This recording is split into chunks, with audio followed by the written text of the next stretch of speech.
CPCL's net zero target has been taken as 2046 and it is aligned with our parent company, Indian Oil Corporation. We are taking a lot of steps to reach that goal. We have made a roadmap also. We have also, as of today, worked out what would be the capex required to achieve it. The important steps that we take on that in this journey is to first take the energy conservation measures, which will give you substantial reduction. Also follow it up with initiatives in the direction of green hydrogen. So if you look at the energy conservation procedures, the last 2 years have been very good for the company. We have reduced our fuel and loss to a great extent.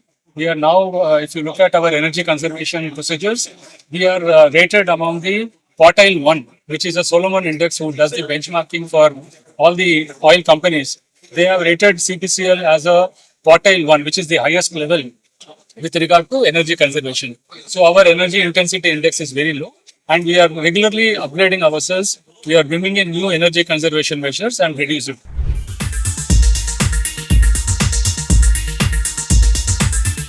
Let me first talk about water management. Water management. In water management, our important steps that we have taken is we have reduced our water footprint by about 20% in the last 2 years by bringing in better efficiency in our operation.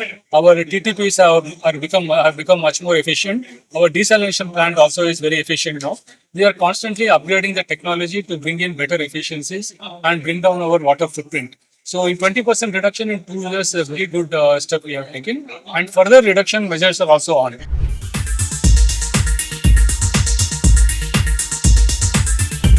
CPCL has been in the Mandali area for more than 60 years. We are in operation, and when that original refinery had come up, it was in a very far off place as compared to the city.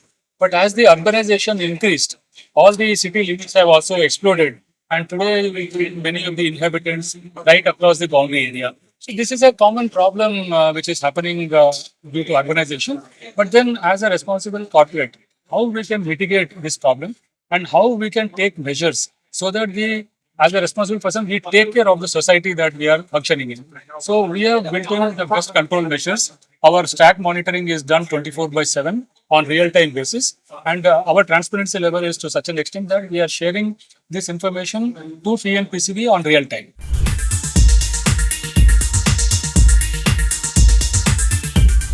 So CPCL is sourcing all the crude requirement from our parent company, Indian Oil. So our entire crude requirement is met through the parent company, which is a very big strength for CPCL because when IOCL is operating, they operate at a big scale.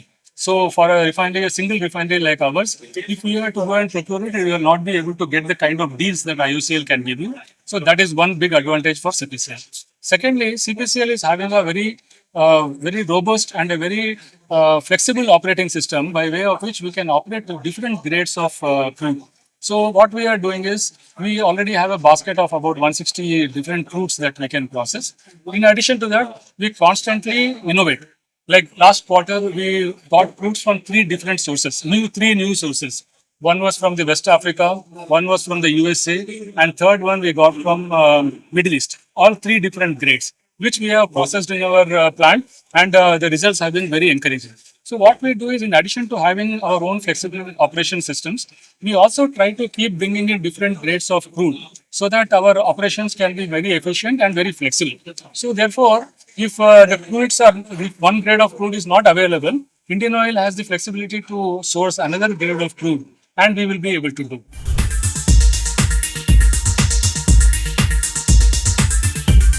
CPCL is a very strong legacy-backed company in the sense that right from the beginning of CPCL in 1965, 1969, when the first refinery was commissioned, we brought in the concept of sustainability at that point itself.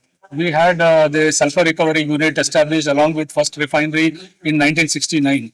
And going forward, every growth expansion of the refinery has been associated with a investment or with a proper sustainability drive. For example, we brought in the sewage reclamation plant in the 80s, taking sewage waste from the Chennai metro, and we have been processing it for our plant requirement. Similarly, when we did for the next expansion, we set up a desalination plant, and then the desalination plant also is driving it. So today, or rather I can say almost 20 years back, CPCL has been a refinery where we have not taken any groundwater. For the last 20 years or so, we have been operating this refinery without any groundwater dependency. Entirely the water is taken either from the desalination plant or from the sewage treatment plant, and that combination is what is sustaining the operation for more than 20 years.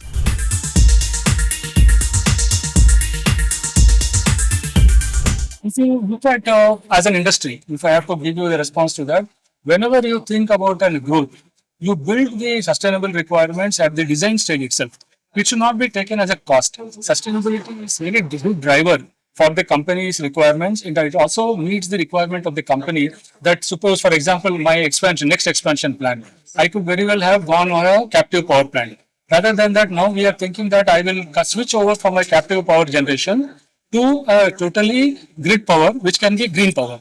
Therefore, how you source your expansion plan, what kind of designs you have to build, these things have to be done on the drawing board stage itself, so that the company doesn't look at it as a cost. It will be something which is a overall requirement of the company is met, and it is beautifully designed in a very sustainable growth. Sustainability and growth, they are not two different things, they got together. That is my say on the industry.